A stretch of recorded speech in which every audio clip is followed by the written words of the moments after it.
da nossa Constituição da República, qual é o significado dos direitos fundamentalizados, dos direitos constitucionais e, acima de tudo, dos direitos humanos no nosso país. O direito à manifestação está consagrado no artigo 51 da Constituição da República, como foi bem referido, e também está regulado pela Lei de Manifestações, a Lei 9/91, de 18 de julho, que depois foi alterada e republicada por uma lei em 2001. Esta lei, essencialmente, como foi dito, refere sobre os passos necessários para que uma manifestação seja comunicada às autoridades civis e às autoridades policiais. E esta comunicação, nos termos da lei, vem como um aviso. Quer dizer, nós estamos a avisar que nós iremos à rua. Nós estamos a pedir autorização. Logo, o que está-se a referir em relação ao artigo 11 desta lei não é que a decisão da autorização deve ser colocada até 2 dias depois da recepção. É que a decisão sobre a proibição ou restrição é que deve ser colocada. O que isso significa? Que se não houver nenhum motivo que viole a lei, quer seja porque a manifestação visa fins antidemocráticos, fins inconstitucionais, então as autoridades não precisam se pronunciar. Não havendo proibição, não há necessidade de pronunciar. Mas, por outro lado, também preciso colocarmos a outra questão, que é os cidadãos de Moçambique estão a evoluir mais do que a nossa lei. A nossa lei da manifestação também é, por um lado, uma lei por si só obsoleta.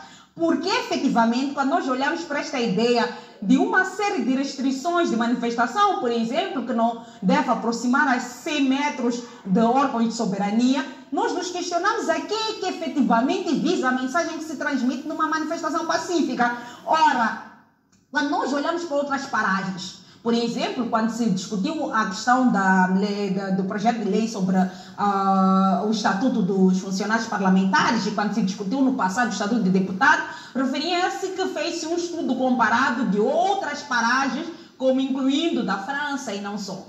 Neste caso efetivo, nós também precisamos de fazer um estudo comparado até com países bastante democráticos como a Suécia.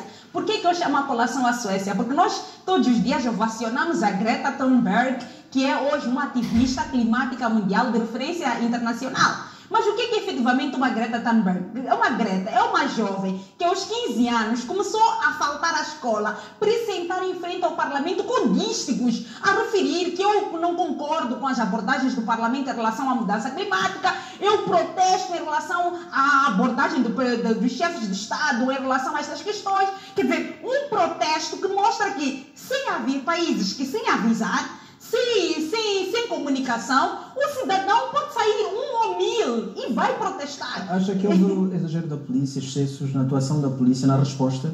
Há excessos, mas mais uma vez, nós vivemos num país de ordens superiores. Eu olho a polícia muitas vezes como vítima deste tipo de incursões. E disse recentemente num artigo escrito que efetivamente nós vemos que muitos destes agentes estão na polícia, jovens incluindo, são muitas vezes também um objeto, um recurso de superiores que se conhecem, se odeiam, mas não lutam, mas enviam estes agentes da polícia para ir lutar. Enviam as forças de defesa e segurança para ir lutar em Cabo Delgado, para ir lutar na Zona Centro, para lutar contra os cidadãos no exercício de direitos democráticos, de direitos constitucionais. Então, muitas vezes, a nossa polícia, que no fim do dia é defendida nesses processos de manifestação, porque o que está a se dizer, efetivamente, é que estas regalias, nós somos por um país de regalias, mas regalias para todos. Que efetivamente, se há condições no nosso orçamento de Estado para custear as roupas, os direitos de atávio, não só de funcionários parlamentares, de deputados na Assembleia da República, que também se faça para garantir que aquela senhora que está a comer capim em Nampula possa ter comida à mesa. Para aqueles deslocados que estão neste momento sem subsídio de reintegração, que efetivamente precisam de subsídio de reintegração, possam ter no mínimo comida à mesa, porque os armazéns já acabou comida em todos aqueles locais. Estamos a dizer que é preciso permitir que o cidadão proteste. Porque não só a Constituição da República tem o direito à reunião e manifestação, mas a nossa Constituição da República também, no artigo 79, tem o direito à reclamação, a protesto, a petição. Estamos a dizer que a nossa Constituição da República tem o direito à ação popular e que este exercício deveria ser exercido de forma mais livre possível, para nós nos distanciarmos do Estado autocrático, que os cidadãos possam ir à rua e apresentar as suas mensagens num dia normal. Todos os dias deveria ser dia de manifestação. E a Quitéria não deveria ser mandada a fechar o seu disco, como fizeram os jovens, em função da mensagem que está a partilhar. Aquele jovem podia, sem exercer, sem sequer anunciar, sair de casa com uma mensagem: eu sou contra as regalias parlamentares. Porque o maior problema é que os funcionários parlamentares também no fim do dia são vítimas dessas incursões todas. Porque os deputados queriam lavar a sua imagem, porque eles já tinham regalias excessivas, colocaram também os funcionários parlamentares para ter companhia. Mas nós estamos a dizer que essas regalias estão com os deputados, estamos a dizer que estão com ministros, estão com uma série de titulares de órgãos, dos ditos órgãos de soberania, mas que no fim do dia não estão a resolver os problemas primários do cidadão. Que não tem acesso à comida, não tem acesso a transporte, não tem acesso a emprego. Quando falamos da pandemia, só pela pandemia, e agora com a situação de Cabo Delgado, mais de 50 mil postos de emprego foram perdidos no país nos últimos 12 meses. Então todas essas circunstâncias criam um ambiente em que os cidadãos deveriam manifestar todos os dias.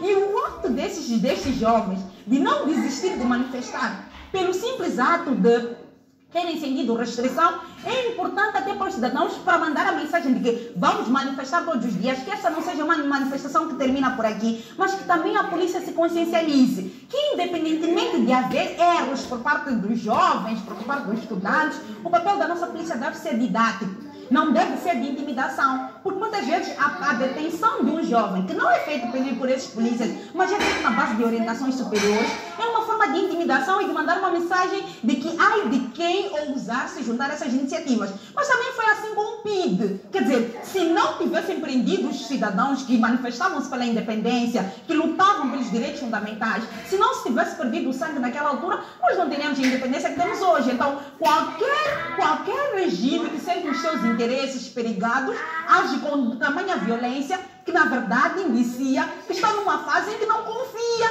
em que sente que a qualquer momento pode perder o poder. Então, de que maneira o governo, enquanto entidade responsável pela gestão do Estado, deve dar resposta a estas manifestações que dão? Efetivamente é um papel, principalmente do Presidente da República neste momento, que tem o poder de promulgar as nossas leis.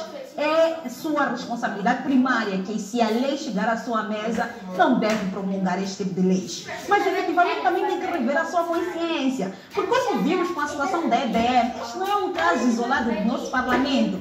Como vemos, quer dizer, nós estamos num país que não tem comida na mesa do cidadão, mas que um ministro, quando está para tomar posse, recebe 1 milhão de meticais para comprar roupa para tomada de posse. Quer dizer, isto é completamente inadmissível quando nós temos crianças que são proibidas de entrar na sala de aulas porque não têm uniforme. Então, se nós tivermos dinheiro para comprar indumentária, roupa, que não é o uniforme, para as pessoas irem a eventos protocolares, então investamos a comprar uniforme primeiro para as crianças poderem fazer a sala de aulas sem diferenciação, que investamos a colocar comida na mesa dos cidadãos. Então, todas essas questões devem ser questões primárias do próprio Conselho de Ministros. Não faz sentido vermos deputados da Assembleia da República, ministros não só, a dizerem que estão a tentar ver se dão alguma coisa para Cabo Delgado, quando efetivamente só a questão de renunciarem a uma série de direitos e regalias que têm, que são excessivas e desnecessárias no Estado, que nada tem, efetivamente ajudava a minimizar a situação. Mais uma vez, quando olhamos para o direito comparado, vemos uma série de países,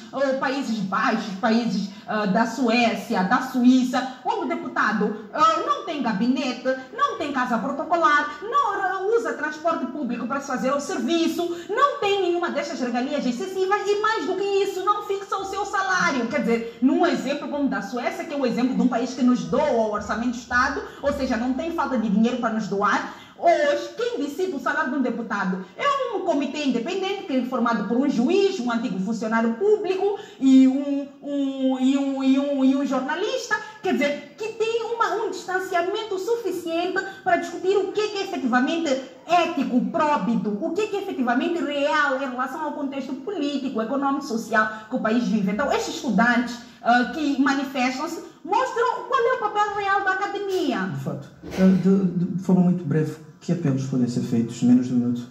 O apelo fundamental é que os cidadãos não devem se intimidar, devem continuar a manifestar, exercer o seu direito de manifestação todos os dias, que os polícias sejam solidários a este direito, porque efetivamente defende, acima de tudo, também as suas liberdades e garantias. Muitas vezes recebemos apelos da própria polícia para que possamos os apoiar em muitas dessas situações. Recordo-me já numa situação de manifestação em que a polícia estava de frente a nós e os comandantes iam mandando-nos parar com aquela ação de manifestação, mas os polícias estavam por detrás e iam nos dando o sinal de avancem, por favor, continuem a nos defender, sem que os seus chefes pudessem ver. Então isto mandou-nos uma mensagem fundamental constitucional, que muitas vezes o polícia não age de consciência própria, mas está a cumprir orientações que ultrapassam a sua capacidade de decisão em nome do juramento à bandeira. Então, aos polícias que também visitem a sua consciência, o bom senso, aos cidadãos que manifestem cada vez mais, que nos unamos, que apoiemos, porque esta é uma luta de todos nós, aos deputados que consigam ver a imagem toda no quadro, o fundo e a imagem, a percepção do gestaltismo, conscientes de que se não lutarem por estas questões, se não forem próprios nestas questões, não poderão continuar a se assumir como representantes de um povo que não se sente identificado com as suas atitudes. E, acima de tudo, a toda a sociedade, ao Presidente da República, ao Conselho Constitucional, que tem uma atitude proativa. É verdade que o Conselho Constitucional também pode receber um pedido de verificação da constitucionalidade desta norma, mas, acima de tudo, o provedor de justiça tem também um direito de antecipação que pode levar esta norma para que seja apreciada em termos da sua constitucionalidade, mas, acima de tudo, da sua pertinência neste momento, porque é muito mais do que uma questão meramente constitucional. Então, a todos nós, ação, que façamos todos os dias de protesto e que saiamos com a nossa mensagem e não deixemos que nos intimidem, porque todas as guerras, todas as lutas foram sempre vencidas com sinal de ousadia. Obrigado, Peter Agriano. Nós queremos agradecer por esta presença aqui no jornal, neste momento, para dizer que Helena Taipo já deixou as celas